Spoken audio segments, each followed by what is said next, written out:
अब यूपीएससी की तैयारी के लिए दिल्ली या इलाहाबाद आने की जरूरत नहीं है, क्योंकि सिविल्स डेली कराने जा रहा है आपकी प्रिपरेशन सीडी यूट्यूब क्लासेस के माध्यम से, जहां हम लेकर आ रहे हैं डेली बेसिस पर करंट अफेयर्स और स्टैटिक पोर्शन के टॉपिक्स, प्रीलिम्स, मेंस और इंटरव्यू को मद्देनजर रखते हुए तमाम वीडियो लेक्चर्स और मेंटरशिप गाइडेंस, वो भी बिल्कुल निशुल्क। हम अपना टाइम इन्वेस्ट करते हैं ताकि आप अपना कीमती वक्त सही जगह सही डायरेक्शन में इस्तेमाल करें। Press the bell icon and subscribe to our channel to follow #CDRituals। नमस्कार दोस्तों, मैं हूं आद्या और स्वागत है आप सभी का सिविल्स डेली के daily current affair analysis programme में, जहां हम आज देखेंगे क्या हैं आज की वो खास खबरें जो हमारे एग्जाम पर्सपेक्टिव्स रेलिवेंट हैं, इंपॉर्टेंट हैं। तो चलिए आइए इसी के साथ शुरू करते हैं आज की खबरों का सिलसिला। लेकिन उससे पहले मैं आपको ये बता देना चाहती हूँ कि जो लेक्चर हमारा गया था सीसैट पर, स्पेशली कॉम्प्रीहेंशन पैसेजेस पर, उसमें मैंने आपको 2 क्वेश्चंस दिए थे, राइट। तो उन दोनों क्वेश्चंस के आंसर क्या हैं वो यहाँ पर आप देख सकते हैं। पहला क्वेश्चन था what are non performing assets, NPS, और पैसेज के आधार पर अगर हम चलें तो इसका आंसर है हमारा बी। ओके, एक्सप्लेनेशन इसकी दी हुई है। सेकेंड पैरा जो हमारा है कॉम्प्रीहेंशन पैसेज का, वहां पर अगर आप इस पूरे, ये पूरा पैरा है, ठीक है, second para is the para from passage. I have just taken out the second para, पूरा नहीं मैंने उठाया क्योंकि बहुत बड़ा हो जाता है। ओके, तो जब आप ये पैरा पढ़ेंगे और इससे जो इंफॉर्मेशन आपको मिलेगी उसके आधार पर आपको बताना है। आप ये समझकर इसका आंसर मत मार्क करिएगा कि एनपीए की ये डेफिनेशन होती है इसलिए ये आंसर है। जी नहीं, इस पैराग्राफ को पढ़ने के बाद जो चीजें हमारा ब्रेन अडॉप्ट कर रहा है, जो चीजें हमें कन्वे हो रही हैं, उसके आधार पर इसका आंसर बी है, ठीक है। और जो सेकेंड क्वेश्चन था हमारा, उसके आधार पर अगर देखें which of the following statement is incorrect according to the passages, तो बाकी सारे स्टेटमेंट दिए हुए हैं। द इनकरेक्ट इज D1, ठीक है। यहाँ भी इसका मैंने एक्सप्लेनेशन के साथ जो सेकेंड पैराग्राफ में दिया है वो एग्जैक्टली एज इट इज यहाँ पर उठाकर रख दिया है, तो आप देख सकते हो। ओके, आई होप इजी होगा ये क्वेश्चंस आपके लिए और आपने अच्छे तरीके से सॉल्व भी कर लिया होगा इसको। बहुत से बच्चों ने आंसर्स दिया है और इसके साथ साथ मैं उम्मीद करती हूँ कि आपको ये जो पूरा हमारा कॉम्प्रिहेंशन पैसेज पे जो मैंने आपको लेक्चर वीडियो दिया था वो आपको अच्छे तरीके से समझ भी आया होगा। चलिए शुरू करते हैं इसी के साथ आज की खास खबरों का सिलसिला। सबसे पहली खबर, एक्चुअली में तो ये पूरी की पूरी खबर नहीं थी, सिर्फ एक इमेज हमारी थी। ये इमेज अगर आप देख रहे हो, ये इमेज हमारी आज के न्यूज़पेपर में आई थी, लेकिन ये इमेज अपने आप में बहुत ज्यादा इंपॉर्टेंट है। क्यों? क्योंकि जो यहाँ पर रिचुअल दिखाया गया है और जो यहाँ पर आप देख सकते हैं जो इमेज के नीचे लाइन लिखी है, a new beginning, people from Toda community participating in a ritual to welcome the new year at Ooty in Nilgiri hills of Tamil Nadu on Sunday, ठीक है। तो आप देख सकते हैं ये लोग एक भारी सी बॉल जो है उसको उठा रहे हैं, वेट लिफ्टिंग का वो है, और ये इनका एक रिचुअल है जो कि ये करते हैं नए साल को वेलकम करने के तरीके से, ठीक है। नए साल को वेलकमिंग करने के लिए ये एक स्पोर्ट्स आपस में छोटा सा ऑर्गेनाइज करते हैं। कौन? टोडा कम्युनिटी के लोग। तो देखिए ये आर्टिकल, ये पूरी इमेज क्यों इंपॉर्टेंट है? For the reference of Toda community. Toda community हाल ही में अभी कुछ दिन पहले भी चर्चा में थी। वाई? बिकॉज उन लोगों ने कोविड के टाइम पर जो है मास्क बहुत ज्यादा बनाए थे, ठीक है। अभी हम समझेंगे इसको क्या है, पहले इसकी स्टार्टिंग से चलते हैं। जीएस पेपर 1 का टॉपिक है, राइट। और कम्युनिटी वाइज, कल्चरल वाइज, ठीक है, आर्ट वाइज जो है ये इंपॉर्टेंट है। ओके, टोडा कम्युनिटी के बारे में जानते हैं। टोडा कम्युनिटी के लोग वो लोग हैं जो द्रविडियन एथनिक ग्रुप के लोग हैं और ये रहते हैं कहाँ पर? नीलगिरी माउंटेन्स हैं जो तमिलनाडु में, वहां पर ये रहते हैं, ठीक है। तो इनका एरिया ध्यान रखना है हमें, नीलगिरी माउंटेन्स ऑफ तमिलनाडु, ये इनका नेटिव प्लेस है, ठीक है। मैच द फॉलोइंग में पूछ सकता है, स्टेटमेंट वाइज पूछ सकता है, स्टेटमेंट में तमिलनाडु की जगह पे केरला भी देकर पूछ सकता है, तो ये चीजें आपको ध्यान रखनी है। दूसरी चीज जो है, जो ये आर्टिशियंस हैं फ्रॉम द नीलगिरीज, इन्होंने हजारों की तादाद में जो है मास्क बनाए हैं with exquisite embroidery for local residents, police and sanitary workers amid the Covid pandemic, ठीक है। कोविड के टाइम में इन्होंने बहुत भारी मात्रा में मास्क वगैरह बनाए थे और लोगों को दिए भी थे, जैसा कि आपने अभी सुना। और ड्यूरिंग 20th सेंचुरी जो है टोडा पॉपुलेशन जो है उन्होंने 700 से 900 जो है उन्होंने होवर्ड किया था, बढ़े थे वो। अब आपसे मेरा क्वेश्चन ये है कि जो ये लोग हैं, गेस करिएगा या अगर आपको पता होगा तो ज़रूर बताइएगा कि इनका रिलीजन क्या, ये कौन सा रिलीजन फॉलो करते हैं, ठीक है। What religion do they follow, क्योंकि ये एक स्पेशल चीज़ है इनके बारे में। तो आई होप कि मैं ये उम्मीद करती हूँ कि सिंस आप लोग यूपीएससी की प्रिपरेशन कर रहे हैं तो आपको पता होना चाहिए, बट अगर नहीं भी पता है तो कोई बात नहीं, आप कमेंट करके मुझे बताइए कि what religion do these Toda community people follow. नहीं पता है कोई बात नहीं, कल के लेक्चर में मैं इसको वापस से कवर कर दूंगी, सो दैट आपको एक ब्रीफ आइडिया भी हो जाएगा, लेकिन कोशिश करिए बताने की, गेस करने की। ओके, आगे चलते हैं, थोड़ा सा और जानकारी इनके बारे में लेंगे। तो आप ये इमेज देख रहे हैं, नीचे वाली जो सेकेंड इमेज है, बेसिकली दिस वन, अलग अलग पैच वर्क्स आपको दिखेंगे, राइट। ये इनकी एम्ब्रॉयडरी के टाइप्स हैं या जो तरीके हैं, अलग अलग मास्टरपीसेस इनके जो हैं, इस टाइप की एम्ब्रॉयडरी इनके वहां पर देखने को मिलती है। जो टोडा के लोग जो हैं, दे ट्रेडिशनली लिव इन सेटलमेंट्स, जिसको ये लोग मुंड कहते हैं, घर नहीं कहते ये लोग, उसको मुंड कहते हैं। ओके, और ये मुंड जो है ये 3 to 7 स्मॉल थैचेड हाउसेस से मतलब कंप्राइज करता है। और टोडा हट्स, ठीक है, टोडा हट्स कहे जाते हैं, जिसको ये लोग अपनी भाषा में डॉगल्स कहते हैं। ये ओवल शेप के या पेंट शेप के कंस्ट्रक्शंस होते हैं, जिनको ये लोग बैम्बूज से बनाते हैं। ये देख सकते हैं आप, ऐसा कुछ स्ट्रक्चर इनका होता है, ठीक है। एक अंकल आंटी भी बाहर बैठे हुए हैं, राइट। तो ऐसा कुछ स्ट्रक्चर, ठीक है, पेंटागोनल शेप का, लगभग पेंट शेप का, not pentagonal but pent shape का कंस्ट्रक्शन, बैम्बूज के मदद से बनाया हुआ जो इनका टोडा हट होता है, जिसको लोग डॉगल्स कहते हैं। तो ये सब वर्ड्स जो है ना भाई, ये इंपॉर्टेंट है, क्योंकि ये सारे वर्ड्स पूछ देगा आपसे रिसेंटली इन न्यूज करके। डायरेक्ट नहीं पूछेगा कि भाई रिसेंटली टोडा न्यूज में था, बताओ कौन है वो, ये नहीं पूछेगा। लेकिन हाँ, मुंड पूछ सकता है, what do you understand by mund which was recently in news, what do you understand by डॉगल्स, ठीक है, ऐसी सारी चीजें पूछ सकता है, राइट। आगे चलते हैं। जो इनकी इकोनॉमी है वो बेसिकली पेस्टोरल होती है, ठीक है, पेस्टोरल इकोनॉमी बेस्ड ये लोग होते हैं, जो कि बुफेलो में basically dairy products of buffalo के साथ जो है ये ट्रेड करते हैं। ओके, और सिंस अर्ली 21st सेंचुरी से अगर देखा जाए तो टोडा सोसाइटी और कल्चर जो है वो फोकस रहा है of an international effort at culturally sensitive environmental restoration, यानी कि एनवायरमेंट को मतलब जो इनका कल्चरली सेंसिटिव एनवायरमेंट है उसके रिस्टोरेशन के लिए इंटरनेशनल एफर्ट तक लिए गए हैं, अगर हम इजी भाषा में कहें तो, ठीक है। और जो टोडा लैंड्स है, they are now part of Nilgiri biosphere reserve, ये भी इंपॉर्टेंट है, तो देख लो इसकी लोकेशन भी इंपॉर्टेंट हो गई, राइट। और यूनेस्को जो है उसने जो है डेजिग्नेट किया है इंटरनेशनल बायोस्फीयर रिजर्व के नाम से इसे, यानी नीलगिरी इंटरनेशनल बायोस्फीयर रिजर्व। और इनकी जो टेरिटरी है वो भी यूनेस्को के तहत वर्ल्ड हेरिटेज साइट में आती है। मींस ये टॉपिक हमारा वेरी वेरी वेरी इंपॉर्टेंट है, तो प्लीज दोस्तों जो इसको जो है आप लोग ध्यान से देख लेना, ठीक है। आगे चलते हैं अगली खबर पर। हमारी जो अगली खबर है वो है आफ्स्पा से रिलेटेड, आफ्स्पा विड्रॉल से रिलेटेड।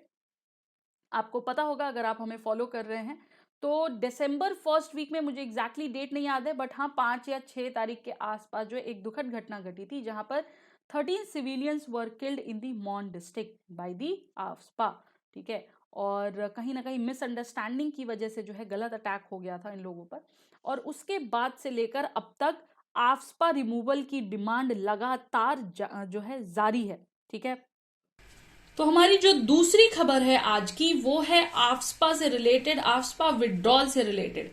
अगर आप लोग हमें फॉलो कर रहे हैं तो आपको पता होगा दिसंबर के पहले हफ्ते में, यानी 5 या 6 तारीख के अराउंड, एग्जैक्ट डेट मुझे नहीं याद है, उसी टाइम पर जो है एक दुखद घटना हुई थी। वो ये कि 13 सिविलियंस जो हैं दे वर किल्ड इन दी मोन डिस्ट्रिक्ट, ठीक है।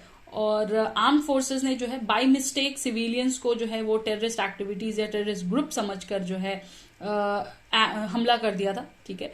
तो खबर बस इतनी थी कि भाई यहाँ पर आफ्स्पा को हटाने की मांग की जा रही है। क्यों? क्योंकि आफ्स्पा के पास जो है बहुत सारी पावर आ जाती है, उन्हें इम्यूनिटी मिल जाती है आर्म फोर्सेस को, विच जो कि वो नोटिफाइड एरियाज में, स्पेशली जो नोटिफाइड एरिया होते हैं एज डिस्टर्ब्ड एरियाज, ठीक है, वहां पर ये लोग अपना पावर यूज करते हैं और वहां पर किसी को भी ये अरेस्ट कर सकते हैं, फलाना ढिमकाना, बहुत सारे पावर्स इनको मिले होते हैं।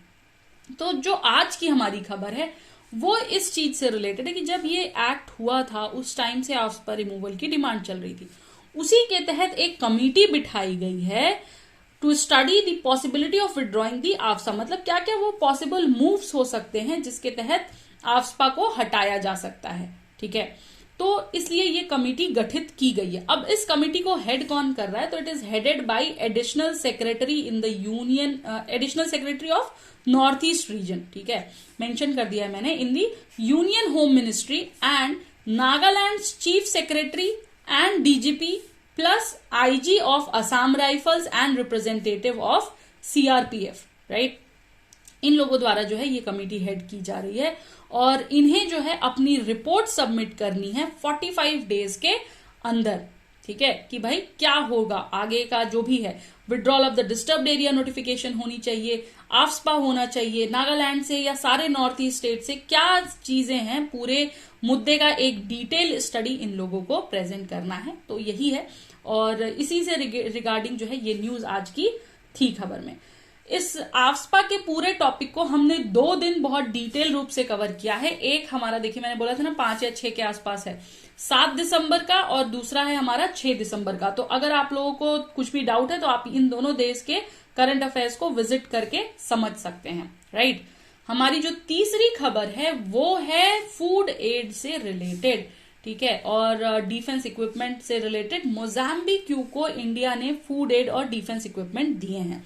देखिए कुछ दिन पहले एक और न्यूज भी आई थी कि जब भी ह्यूमैनिटेरियन ग्राउंड्स पर एड की बात आती है, मदद की बात आती है, तो हमारा देश, हमारा इंडिया जो है वो one of the most eager होता है, वो सबसे आगे होता है कहीं ना कहीं ह्यूमैनिटेरियन एड के मामले में, जो कि हमारे देश की खासियत है। Right, India is well known for its services.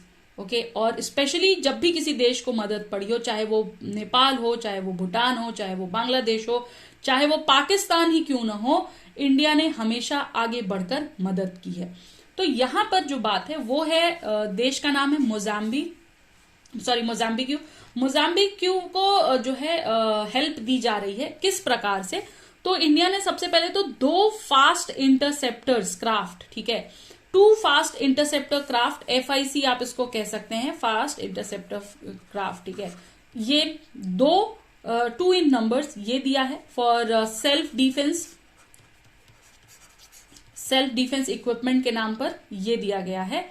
और इसकी जो इसलिए ये दिया गया सो दैट मोजाम्बिक जो है उसकी कैपेसिटी बिल्डिंग हो सके as the central African nation battles growing the terrorism. ठीक है, जो टेरर की समस्या इनके यहाँ चल रही है, टेररिज्म वाली, अगर आपको पता होगा, अगर नहीं भी पता है तो जान लें आप कि जो नदर्न पार्ट है ना यहाँ का, ठीक है, मोजाम्बिक का, वहां पर लगातार टेररिज्म का खतरा जो है, जो थ्रेट है वो बना हुआ है। और इस वजह से, और ये जो थ्रेट है वो हमें किस ग्रुप से आ रहा है, तो वो IS से आ रहा है, इस्लामिक स्टेट जो ग्रुप है, टेररिस्ट ग्रुप इसको कहा जाता है। इसकी वजह से लगातार एक खतरा बना हुआ है। ठीक है, तो इन प्रॉब्लम से जूझने के लिए, इन प्रॉब्लम्स को टैकल करने के लिए इंडिया ने आगे बढ़कर मदद की है। और हमारी जो नेवल शिप है INS केसरी, ठीक है, वो जो है इनके मपूतो पोर्ट पर जो है एंटर करेगी और इन्हें डिलीवर करेगी 500 टन्स ऑफ फूड, यहां पर दिया हुआ है। ठीक है, 500 tons of food as well as the defence equipment under the 8th edition of mission Sagar by navy. Mission Sagar क्या है वो अभी हम समझेंगे। ठीक है, तो ये सारी चीजें हमने इन्हें मुहैया कराई, हमने इन्हें मदद के रूप में ऑफर किया है। और ये मदद जो है इन्हें फ्रेंडली जो रिलेशंस है हमारे, जो फ्रेंडली टाइज है, उनको और मजबूत करने के लिए किया गया है। और तो और एक ये भी है कि जो 500 टन का फूड एड जो हमने इन्हें शिप किया है with the help of INS Kesari, this is to support the efforts of the government of Mozambique to cope with ongoing drought and concurrent challenges of pandemic it stated. यानी दो अन्य, terror तो था ही, राइट, इसके अलावा वहां पर अभी ड्रॉट की समस्या भी है और कोविड-19 पैंडेमिक तो खैर है ही है, कोविड तो विश्व प्रसिद्ध है, ठीक है। तो इन तीन बड़ी प्रॉब्लम से डील करने के लिए, कोप करने के लिए हमने अपने देश से इन्हें मदद भेजी है इस थ्रू, ठीक है। अब देखिए इसको अगर हम थोड़ा सा और डिटेल में समझें तो पहली चीज तो ये कि भाई आईएनएस केसरी का रोल हमने समझ लिया, राइट। एक और चीज है सागर मिशन। सागर मिशन जो है सिंस मई 2020 बहुत सारी नेवल शिप्स जो हैं वो डिप्लॉय की गई हैं 15 फ्रेंडली कंट्रीज को, ऐसे 15 देश जिनसे हमारे जो स्टेटस है वो बहुत फ्रेंडली है, उनको हमने डिप्लॉय किया सो दैट उन तक जो है हम अलग अलग तरीकों से मदद पहुंचा सकें, ठीक है। और ये जितनी भी डिप्लॉयमेंट्स हैं ये 215 दिन जो है एट सी का इनका वो है, स्पैंड ओवर 215 डेज एट सी। और इन्होंने काफी सारी क्यूमुलेटिव असिस्टेंसेस दिए हैं जिसमें कि कम से कम more than 3000 tons of food aid involve है, ठीक है। फूड एड कितनी है? More than 3000 tons of food aid, okay. और over 300 tons of liquid medical oxygen भी है, 900 ऑक्सीजन कंसंट्रेटर्स हैं और 20 आईएसओ कंसंट्रेटर्स हैं। तो आप सोचो कि इतनी भयंकर सिचुएशन में भी हम आगे आकर मदद कर रहे हैं इन लोगों की, वो हमारे देश की खासियत है, ठीक है। और एक और है आईएनएस सुदर्शनी, ठीक है, उसको भी डिप्लॉय किया गया है to the gulf region as part of navy's efforts towards familiarising friendly navies, ठीक है, कि हम भाई नेवल फील्ड में जो है फ्रेंडली रिलेशंस बना सके। थोड़ा सा और देखते हैं इस न्यूज के बारे में। पहली चीज तो देखिए, जब भी कोई न्यूज आती है ना तो ज्योग्राफिकल, इकोनॉमिकल, हिस्टोरिकल, ठीक है, पॉलिटिकल, सोशल, इन सारे एरिया से वो न्यूज जो है हमें कवर करनी चाहिए। तो अगर हम ज्योग्राफिकल देखें तो इसकी लोकेशन प्लीज आप देख लेना जो भी है, ठीक है, किधर से आता है, क्योंकि कई बार पूछ देगा कि भाई इन नेशंस को आप नॉर्थ टू साउथ अरेंज करो, राइट, या फिर ईस्ट टू वेस्ट अरेंज करो, तो आपको इनकी लोकेशन ध्यान में होनी चाहिए। तो इसलिए मैंने मैप दे दिया है। दूसरा हमारा जो मिशन सागर है उसके बारे में भी मैंने आपको बता दिया कि ये तमाम देश हैं जहां पर, ठीक है, हमारा आईएनएस केसरी जो है वो मदद पहुंचा रहा है। अब इंडिया ने अपने इंडियन नेवल शिप केसरी को कैरी करके भेजा है क्या चीज? Food items, okay, medical assistance, teams, कहां पर? सदर्न इंडियन ओशंस में टू डील विथ कोविड-19 pandemic as part of mission Sagar initiative, ठीक है। और अभी तो खैर ये वो हो ही गया है, ठीक है। आप मुझे बताइएगा कि जो ये सागर मिशन है, इनिशियली जो सबसे पहले सागर मिशन आया था, ये कब लॉन्च किया गया था? मिशन सागर कब आया? ठीक है, ये आपसे मेरा क्वेश्चन है। कमेंट करके फटाफट से मुझे बता दीजिए। नहीं पता है तो गेस करिए, ब्रेन को अपने इस तरीके से यूटिलाइज करो, उससे खुद से क्वेश्चन पूछो, देखो आपको वो बिल्कुल आंसर करेगा। हो सकता है कई बार गलत आंसर करे but most of the time सही आंसर करेगा।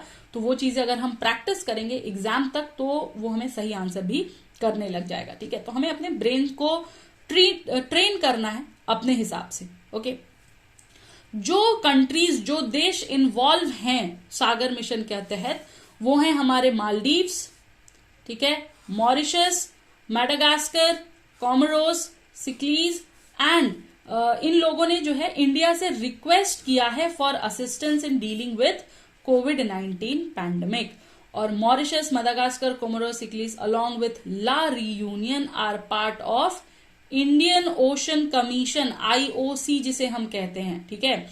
और हाल ही में इंडिया जो है आईओसी का ऑब्जर्वर भी बना है, ऑब्जर्वर स्टेटस इंडिया को मिला है। और ये पहली बार हुआ है कि सिंगल असिस्टेंस मिशन, एक इकलौता सागर मिशन ने इन सारे आइलैंड कंट्रीज को कवर किया है of the western Indian ocean in one go, ठीक है। बहुत बड़ी बात है, बहुत बड़ी अचीवमेंट है, राइट। आगे चलते हैं। अगली खबर जो है हमारी वो है एंटी डंपिंग ड्यूटी लगाई गई है। कहां पर? 5 चाइनीज गुड्स पर। देखिए चाइना फेमस है और हमने पहले भी पढ़ा था चाइना के बारे में। चाइना भाई हमारा पीछा नहीं छोड़ने वाला, राइट। तो चाइना क्या कर रहा है कि कुछ ऐसे गुड्स हैं जिसको वो हमारे देश में डंप किए जा रहा है। तो उसके अगेंस्ट जो है एंटी डंपिंग ड्यूटीज लगा दी गई हैं, चार्जेस लगा दिए गए हैं, फाइन्स लगा दिए गए हैं। ठीक है, 5 प्रोडक्ट्स हैं जिनमें ज्यादातर जो है वो एल्यूमिनियम गुड्स हैं, कुछ केमिकल्स हैं। ओके, और ये जो सैंक्शन लगाए गए, ये जो डंपिंग ड्यूटी लगाई गई है, ये कितने टाइम के लिए है? ये 5 ईयर्स के लिए है, इसको नोट कर लीजिएगा। ठीक है, एंड क्यों किया गया है? To protect the local manufacturers from cheap imports by the neighbouring countries. अब क्या होता है कि देखो, हमारे यहाँ जो लोग इस फील्ड में काम कर रहे हैं, ठीक है, वो लेट्स से लोकल जो हमारे लोग हैं, वो लोग 10 रुपए में कोई चीज बेच रहे हैं। ओके, चाइनीज क्या कर रहा है, वो उसे अपने यहाँ से ये चीजें डंप करनी है, तो वो जो है यहाँ पर 5 रुपए में ही दे रहा है, राइट, जिसमें कि लोग जो है वो ऑब्वियसली जाके चाइनीज गुड्स खरीदते हैं। 2 लोगों को पता है कि उससे वो अच्छा, क्वालिटी अच्छी नहीं है, वो फेवरेबल नहीं है, वो ज्यादा टाइम तक चलेगा नहीं, बट थिंक ये एक मार्केटिंग स्ट्रैटेजी होती है कि भाई जो सस्ता है उसको खरीदो और आगे चलो। तो इस वजह से इन पर जो है एंटी डंपिंग ड्यूटीज लगाई गई हैं, इम्पोज किया गया है। और ये जो ड्यूटीज हैं, they have been imposed on certain flat rolled products of aluminium, sodium hydrosulfide, जो कि डाई में यूज होता है या डाई इंडस्ट्रीज में यूज होता है। ठीक है, and silicon sealant, okay, which is use in manufacturing solar photovoltaic modules और थर्मल पावर एप्लीकेशंस में, and hydrofluorocarbons component R32 and hydrofluorocarbon blends both used in the refrigeration के यूज में। ठीक है, तो इसलिए इन चीजों को जो है सैंक्शन दिया गया है, ड्यूटीज इन पर इम्पोज की गई हैं। ठीक है, अब देखिए, ये जो ड्यूटीज इम्पोज की गई हैं, इसको रिकमेंड किया था किसने? कॉमर्स मिनिस्ट्री ने। कॉमर्स मिनिस्ट्री की एक्चुअली इन्वेस्टिगेशन आर्म कही जाती है। इन्वेस्टिगेशन आर्म को जैसे हम लोग नॉर्मल बोलते हैं ना कि ये तो उसका बायां हाथ है, तो ये उसका इन्वेस्टिगेशन आर्म था। ठीक है, इन्वेस्टिगेटिंग हाथ था, जिसका नाम है directorate general of trade remedies. तो इसने जो है ये रिकमेंडेशन हमें मतलब ये जो पूरा एंटी डंपिंग ड्यूटी लगाई गई है, इसको रिकमेंड किया था। ठीक है, अब दूसरी चीज, ये जो DGTR है, ये अपने आप में एक सेपरेट इन्वेस्टिगेशन जो है इसने कंक्लूड भी किया कि ये जितने भी प्रोडक्ट्स हैं, they have been exported at a price below normal value in Indian market. ठीक है, यानी कि वही बात है कि अगर 10 रुपए में कोई चीज मिल रही हो नॉर्मली और उसको 3 रुपए में आपको दे दिया जाए, तो ये बिलो द नॉर्मल हो गया, मतलब बहुत ही ज्यादा कम रेट आप कह सकते हो। ठीक है, तो ये चीजें हुई और इसलिए ये सैंक्शन लगाया गया इन पर। ओके, आगे चलते हैं। हमारी नेक्स्ट न्यूज जो है वो है related to a famous personality, a very great personality, जिनका नाम है टूटू, जिन्हें कहा जाता था। ठीक है, और डेस्मोंड टूटू जो हैं वो फॉर्मर साउथ अफ्रीकन जो हमारे प्रेसिडेंट थे नेल्सन मंडेला साहब, उनसे भी बहुत ज्यादा प्रभावित थे। ये दोनों ही पर्सनालिटीज एक दूसरे को बहुत प्रभावित करती थी। ये जो है हमारे डेस्मोंड टूटू साहब, ठीक है, ये एंटी अपार्थीड आर्क बिशप के नाम से जाने जाते हैं। अब आप बोलेंगे कि भाई अपार्थीड का क्या मतलब होता है, तो यहां मैंने आपके लिए लिख भी दिया है। अपार्थीड का मतलब होता है कि अपार्थीड जो है वो फॉर्मर ऑफिशियल गवर्नमेंट पॉलिसी थी साउथ अफ्रीका में, जो कि लोगों में मतभेद पैदा करती थी, लोगों में फूट डालती थी with regards to different races and making them live apart, यानी उनके अंदर भेदभाव पैदा करना, and that too especially with the color and race। ठीक है, तो इस पूरी जो मतलब जो मेंटालिटी थी, जो सोच थी, उसके अगेंस्ट इस मेंटालिटी को जो यहाँ पर लिखा, जो मैंने आपको भी समझाया, इसको अपार्थीड कहा जाता है। ठीक है, मैं यहाँ लिख भी देती हूँ, इजी रहेगा आपको समझने के लिए। ठीक है, तो इस अपार्थिज्म के अगेंस्ट में, यानी ये थे एंटी, ठीक है, इसलिए इन्हें एंटी अपार्थीड आर्क बिशप के नाम से जाना जाता था। और ये इन्हें जो है, आप ताजुब होता है, मुझे ये चीज पढ़ के पता चली कि भाई इन्हें नोबेल पीस प्राइज जो है वो मिला था बहुत पहले। ठीक है, नोबेल पीस प्राइज जो है ये इन्हें दिया गया था। इनकी जो इनके वर्क थे, जो इनकी कार्य इनके द्वारा किए गए थे अगेंस्ट दिस मेंटालिटी या against this whole process, against the apartheidism के अगेंस्ट में। और बहुत से हमारे फेमस पर्सनालिटीज जो हैं उन्होंने इनकी सराहना भी की है, जिसमें नेल्सन मंडेला साहब हैं, हमारे दलाई लामा जी हैं, बराक ओबामा हैं, ठीक है, यूरोपियन लीडर्स हैं, ठीक है। तो इन सभी लोगों ने इन्हें बोला। इनफैक्ट ओबामा जी ने तो ये भी कहा है कि ये मॉरल कंपास थे, ठीक है। A universal spirit, Archbishop Tutu was grounded in the struggle for liberation and justice in his own country, but also concerned with injustice everywhere. Injustice के खिलाफ जो है इन्होंने हमेशा अपनी आवाज उठाई है। नेचर से अपने बहुत ही इजी ह्यूमरस पर्सन थे और हमेशा जो है एक मुस्कान रहती थी इनके चेहरे पर। और सबसे जो प्रमुख बात यह है कि इनकी टायरलेस फाइट, यानी न थकने वाली जो इनकी लड़ाई थी against the injustice of all colours, यानी कि जहां भी रंग के आधार पर भेदभाव किया जाता था उसके अगेंस्ट इन्होंने हमेशा आवाज उठाई। और नोबेल पीस प्राइज इनको दिया गया था 1984 में इनके इसी कार्य के लिए, ठीक है। तो ये था इनसे रिलेटेड जो भी हमारी खबरें थी वो ये थी। और कुछ लोगों ने इनके बारे में कुछ चीजें कही हैं, वो मैंने हाईलाइट कर दी है, आप पढ़ सकते हैं, ठीक है। चलिए आगे चलते हैं। पर्सनालिटी वाइज पूछ सकता है प्रीलिम्स लेवल पर कि कौन थे, उनके किस फील्ड में उन्होंने कार्य किया था, ठीक है। तो ये चीजें देख लीजिएगा। हमारी जो नेक्स्ट न्यूज है वो है श्रीलंका और इंडिया के टाई से रिलेटेड विद द ट्रिनको डील। तो इंडिया और श्रीलंका जो है बहुत जल्द ये डील साइन कर रहे हैं। बहुत टाइम से ये डील पेंडिंग रह चुकी है, इसलिए भी ये इशू है। जीएस पेपर 2 का इशू है क्योंकि आईआर का कहीं ना कहीं पार्ट हो जाता है ये।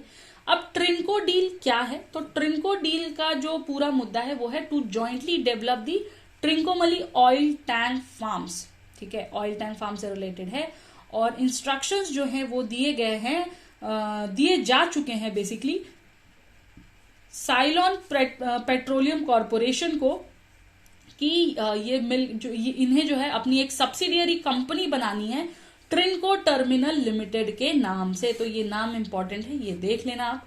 अब देखिए क्या है कि जो ये ट्रिंकोमली है basically during the second world war जो है, इसका जो हिस्टोरिकल बैकग्राउंड है वो थोड़ा सा जान लीजिए कि जब द्वितीय विश्व युद्ध हुआ था उस टाइम पर ब्रिटिश ने ये ऑयल टैंक फार्म्स बनाया था in order to serve as a refuelling station, okay. Refuelling station के रूप में सर्व करने के लिए ये फार्म जो है बनाया था किसने? ब्रिटिश ने, ठीक है। ब्रिटिश पीपल या ब्रिटिश गवर्नमेंट आप कह सकते हो। और ये लगभग 1 सेंचुरी ओल्ड जो है ये इसके जो ऑयल टैंक्स हैं वो हैं। तो इन्हें रिफर्बिश किए जाने की बात की जा रही है जिसमें कि मिलियंस ऑफ डॉलर्स जो हैं वो लगेंगे और इसको जो है कोशिश की जा रही है रिवैम्प करने की। Also it will not only mark the culmination of India 16 month long negotiation. इस पर इंडिया 16 महीनों से नेगोशिएट कर रहा है since the ruling of Rajapaksa administration. बल्कि ये जो है ये एक बहुत बड़ा शेप देगा 35 ईयर्स अगो जो प्रपोजल बनाया गया था उसे भी, और इंडो लंका अकॉर्ड को भी। इंडो लंका अकॉर्ड इंपॉर्टेंट है यहां पर, ठीक है। So Indo is for India and Lanka is for Sri. अब ये जो अकॉर्ड है इसके एनेक्जर में ये स्टेटेड है कि the work of restoring and operating the Trincomalee oil tank farm will be undertaken as a joint venture, ठीक है। जॉइंट वेंचर के तौर पर इसको कार्य किया जाएगा। और जॉइंट वेंचर किसके बीच में? इंडिया और श्रीलंका के बीच में। तो देखो क्वेश्चन यहां से बन सकता है कि जो ये हमारा अकॉर्ड था Indo Lanka accord, it is related to what? तो आपको सिंपली क्वेश्चन दे देगा अगर डायरेक्ट क्वेश्चन देता है तो कि Indo Lanka accord was related to which among the following, और आपको ऑप्शंस में दे देगा 3-4 ऑप्शन। उसमें कहीं आपको कोई सी भी डील दे सकता है किसी और इशू को। लेट्स से फिशर्स जो है वो काफी फिशरमैन का इशू अभी था, राइट? तो उससे रिलेटेड भी आपको कंफ्यूज करने के लिए दे सकता है। बट आपको ध्यान रखना है कि इंडो लंका अकॉर्ड जो है वो रिफ्यूलिंग स्टेशन ऑफ ट्रिंकोमली से रिलेटेड है, ठीक है। ये था हमारा श्रीलंका वाला इशू। आई होप इतना सब कुछ आपको क्लियर हो गया होगा, जो भी हमने इंफॉर्मेशन दी, और आपको ठीक भी लगा होगा। जो भी आपके क्वेश्चंस है वो आप हमसे पूछ सकते हैं, लेकिन मैंने जो आपसे क्वेश्चंस पूछे हैं प्लीज कोशिश करिएगा उनका आंसर देने की, ठीक है। और हमें कमेंट सेक्शन में बताइए क्या हैं आपके आंसर्स, और आप हमसे जुड़े रहिए #CD रिचुअल्स के तहत यूट्यूब पर, जहां हम आपके लिए तमाम क्लासेस लेकर आते हैं वीकडेज और वीकेंड्स पर. Okay, so thank you so much guys for staying with us, and do not forget to like, subscribe and share. Also please press the bell icon so that जैसे ही हमारी notifications जाएं, जैसे ही हमारे programmes live हों, आपको information मिलती रहे और आप हमसे डायरेक्ट जुड़ सकें. धन्यवाद, नमस्कार, जय हिंद, जय भारत.